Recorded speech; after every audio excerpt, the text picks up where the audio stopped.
Hello, everyone. Welcome to the new episode of Professionals Unplugged. I am your host, Utkarsh Shukla, and let me introduce you to my guest, Ivett. Ivett, thank you so much for joining in. Thank you so much for accepting me for this podcast. I think what you are doing is very important to capture professional stories. Thank you so much, Ivett. So let's start with you. Like you are the co-founder and CEO of C-SYNC, the logo that I can see on your background. So let's start your journey, about this company, C-SYNC, and what is it all about? If you can just tell us. Okay, so my name is Ivett Bene, and I wear many hats in my vibrant life in the Netherlands. Growing up on a farm instilled in me a deep appreciation for resourcefulness and hard work, which I have carried into diverse industries from automotive to environmental engineering. And my passion lies in eliminating waste in all its forms, whether that's streamlining processes, uncovering hidden talents, or seizing missed opportunities. And as the CEO of C-SYNC, I lead an award-winning initiative that transforms knowledge management throughout the employment lifecycle with our OREO model. OREO stands for onboarding, reboarding, everboarding, and offboarding. And we harness the power of conversations through podcasts and vodcasts, capturing cultural and experiential knowledge that becomes accessible in the shape of knowledge articles and videos for everyone in an organization. And our podcasts are particularly beneficial for diverse learning needs, catering to everyone from Gen Z to those who prefer audiovisual learning over traditional reading and writing. We strive to support individuals with dyslexia and ADHD, ensuring that our commitment to diversity, inclusion, and equity is reflected in all our activities. And this leads to leveraging AI because we enhance training for large language models, enabling teams to work more efficiently, embark on new projects with more confidence, and find the resources that people need for their work. And at the heart of our mission is a dedication to making individuals feel valued for their expertise and fostering connections across generations. We also modernize integrated quality management systems by developing dynamic standard operating procedures that boost workplace satisfaction and mitigate risks. But one of my favorite activities is to humanize management and to break hierarchical barriers through, for instance, carpool interviews. Managers behave more naturally in a new environment. They like the experience and reveal more about themselves. And in return, when these podcasts are published on the internal website, for instance, then people connect with managers more, and then they can discuss, for instance, solutions for problems. And in addition to my work at C-SYNC, I also serve as a knowledge manager for the European Medicines Agency in Amsterdam and coach individuals in both career and romantic relationships. And together, all these roles allow me to empower others to thrive, both professionally and personally. I think you are wearing a lot of feathers on your head. So let me start from the very inception of C-Sync, right? You told us about an OREO model where you are helping individuals in order to gain more through knowledge management or knowledge transfers and all. So can you just tell us like if anyone wants to work with you guys, or how does the model work? Say I'm an individual and I want to work with C-Sync. How does this thing work? So basically, we are a boutique consultancy. And either we teach the organization how to capture knowledge in a way that people actually want to consume it. Okay. Because what is happening now in corporations that the communication or the knowledge transfer is really boring. Yes. And then you go home and you watch TikTok and Netflix and documentaries with all the dopamine infused elements. And then you go back to work and you're like, I don't want to read this SOP or I don't want to read this interview. So basically, what we do is that we spice up internal communication and knowledge transfer. And we can do it as a consultant who works on a project to do this for the entire organization, preferably organizations that are larger than 500 employees, or we teach the organization how to do this themselves through kind of like a consultancy mentoring model. I think that's really great. And as I am also working on the corporate, so I have also faced this problem many times where in the KT sessions or a knowledge transfer session with the new employees or with the old employees, sometimes there is a lot of content to be consumed and it's all in a written format or in a old school model that it's not easy to be consumed, right? So I think it's a very good point that you have touched via C-SYNC, and I know it's going to be very helpful to a lot of people in a lot of organization, because I have faced the same problem and I think everyone else also faces this issue. So thanks for getting this up. No, thank you. Thank you for your nice words. I think this is the reason why we got already 3 awards this year. Because I think, I mean, we receive lots of positive feedbacks but you know, in every organization, you see the same 20 faces all the time. And what we do is we make other people visible. Yeah. And what I find very interesting is that, okay, there are some people who are happy to be on our podcast. There are some introverts, or for instance, IT guys, who don't want to be in the podcast because they say, I'm not good looking enough or this or that. And then we create avatars with AI, and then we create a podcast with avatars. And they are widely popular. I think that's a really good point, because most of the time, if you see, some people are very good with communication skills, some people are very good with technical skills. So I think you are trying to cover all those points via this program or consulting program, and it's really good. So I just want to know the back history of it. Like, what was the starting point of this company, C-SYNC, and how do you manage to find the solution? So if you can just tell us a brief about the inception of this company. I think that you know, in today's corporate world, and I don't want to sound like ChatGPT, but it is really what is happening. At the moment, we started to collect all the words that represent toxic work environment. And at the moment, I have 150, from job cushioning to fence sitting to coffee badging, everything. People want to escape corporate culture. And I have been working in this culture for 25 years, and I would like to create a different future for my kids. And I still have 20 years to go, so I would like to have a different future for myself. So I think the worry that my children will end up in the same treadmill, the same hamster wheel, is why we started this business. And actually, my son is working in the business as a consultant for Gen Z. He's 20 years old. We do all the conference speeches together, and it's a really, really enriching experience. I think that's really great to involve all those generations together, so that if sometimes any employer or any people from your client is not able to communicate with a particular generation, they can be easily communicative with their generation. So I think this is also a master stroke from your end. It's, it's good to know, like people caring how the new generation will come and how they will try to survive the instinct or survive the problem that you guys are facing, and you have just tried to find a solution to the same issues like that you have faced, and trying to get a better solution for the upcoming generation and even for you as well, right? So it's really good to know. And if I ask you for the challenges that you have faced while setting up this, what they were and how you overcome it, so what, if you can just list few of them to us. I mean, obviously, starting a company. First of all, I established a company with my family, so this brought a totally new dynamic to our life. Nice. We need to learn to work with each other, not as a family unit, but as a profit-oriented business.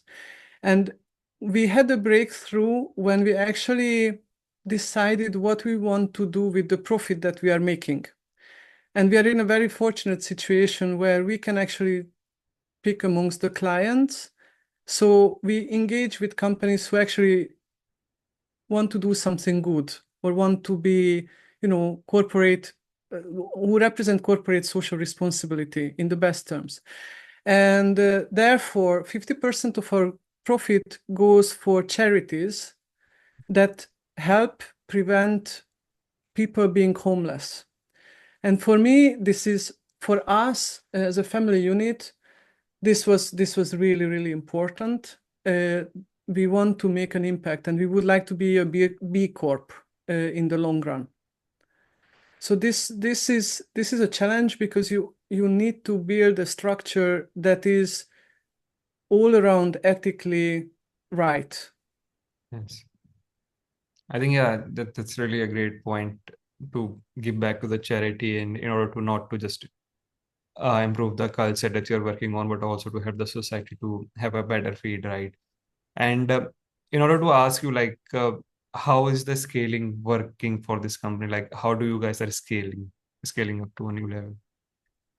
Well, it our activities are spreading really, really fast. One of the elements of our model, the OREO model, has offboarding. And next year is the year when boomer generation is starting retirement. So thousands and thousands of senior experts are leaving the workplace for it to be hired later by consultants and sell back their expertise to the company that they left. Mm. So you remember what I said about waste. So the scaling is very easy because we target all the generations. So when it comes to onboarding, even trainees, people want to work with us because the trainees would like to stay. We noticed trends in companies where younger generations, like professionals under 25, they actually leave the company if they don't like the culture or the onboarding is not engaging. So there are companies who say, okay, we would like to have the young professionals to stay with us for longer because it's lots of investment for the company to hire and then the young professional resigns because they don't like the culture and they got like 50 pages of PDF document to read through for their onboarding. But at the same time, because many people are retiring, there are also companies who say, okay, we have 30 years of knowledge, for instance, and we don't want to lose this. And this is very important, for instance, for nuclear companies, because the nuclear projects happen, I don't know, once every 40 years. So by the time you start a project and you don't want to blow up the planet, you need to basically find the people who have done it previously. Right. So yeah, we have lots of demand on our services. So scaling up is pretty simple. And now it's not just a family business, right? You are hiring people from outside as well, or it's like you want to continue on the ground level? So basically, we have 5 people in our core team, and we have a huge network of knowledge managers and also storytellers. Because what is very interesting is there are 3 skill sets that are coming together. One is knowledge management, which goes beyond data and information. Yeah. This is where you add the power of individual and community. Then we have the storytelling, which is more like a communication tool. And then the third one is learning and development, or now we call it talent development. And these areas started to come together. So we have 5 people who are within our company, but we work with 40 people across the globe who help with our projects if we need a very specific expertise. Because, as I said, we want to be a credible organization. So we will do what we can, or we find the best expert to do it. Yeah, I think that's really great in order to know the things that you can do by yourself or when you need to hire an expert, because sometimes ego comes in the place where you think everything can be done by you, but it's very important to know at what point you need to call in an expert or need to seek the professional advice or someone who is expert on that particular field. So it's a really good strategy that you guys are following, I have to say that. Thank you. I think it aligns with our mission to make people visible for their expertise. It's really great. If I ask you about your personal journey, how you will describe it, like from the very beginning, how was it and what were the different things that you have faced? In my personal life, Yes. well, I'm an emotional person,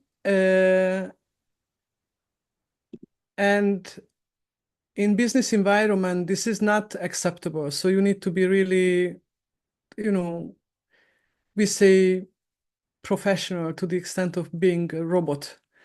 So I needed to find the people I can trust. So I grew up on a farm, and for me, it's very important that I have your back, and I'm always honest, and you have my back. And this is a win-win approach. Um, and also, I'm a woman, so sometimes,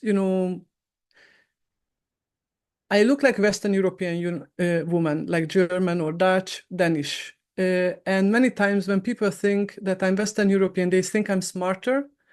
And when they actually learn that I'm Eastern European, I'm Hungarian, uh, then they are fine with it. But if I started with, hey, I'm a Hungarian woman, then I would already meet tons of biases.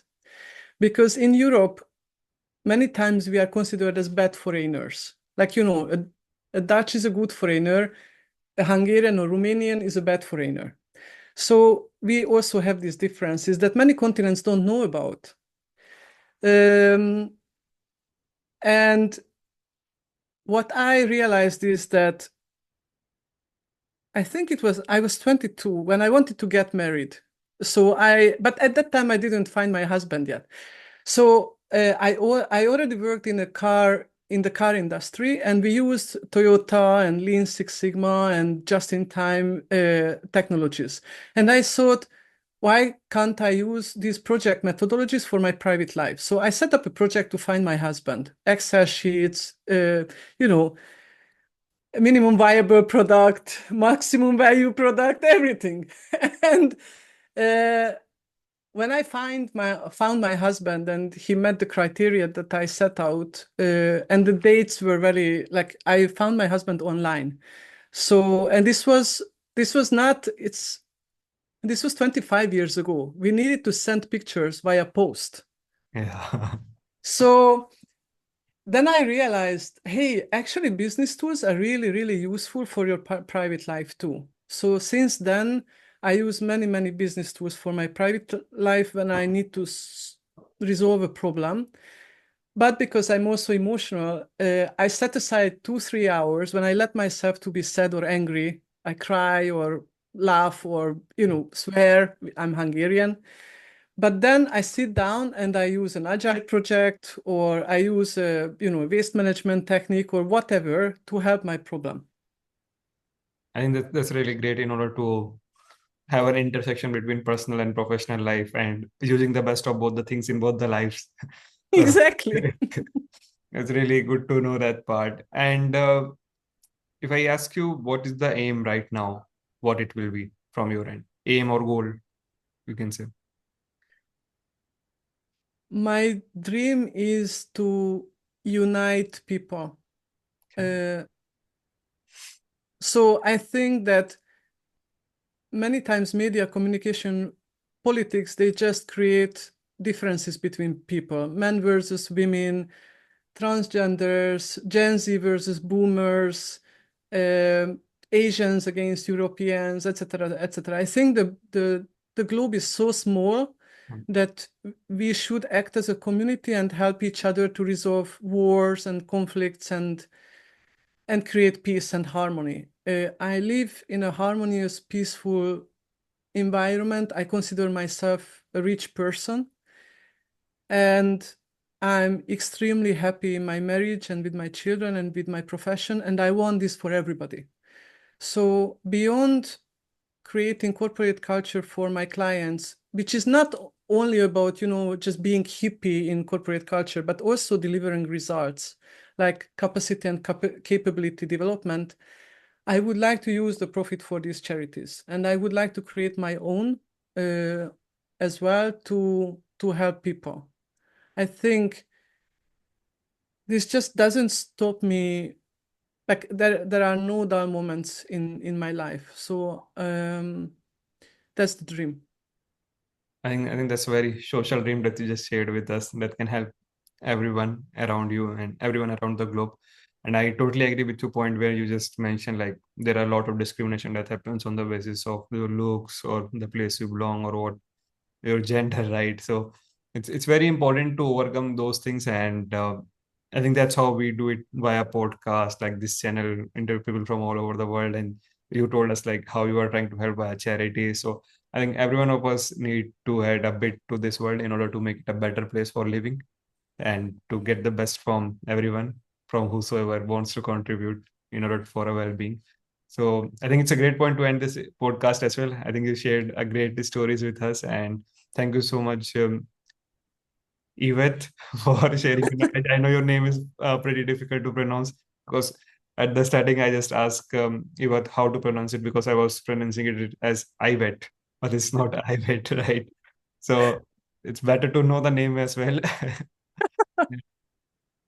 You That's know, how we Utkarsh, I would like to say that you are the dream from knowledge management perspective because you're a software engineer with focus on also on people and capturing the stories. I'm not more interesting than other people, but capturing these stories and placing it on YouTube and working with this, you are actually working for the greater good. So I would like to thank you for this opportunity to share my story.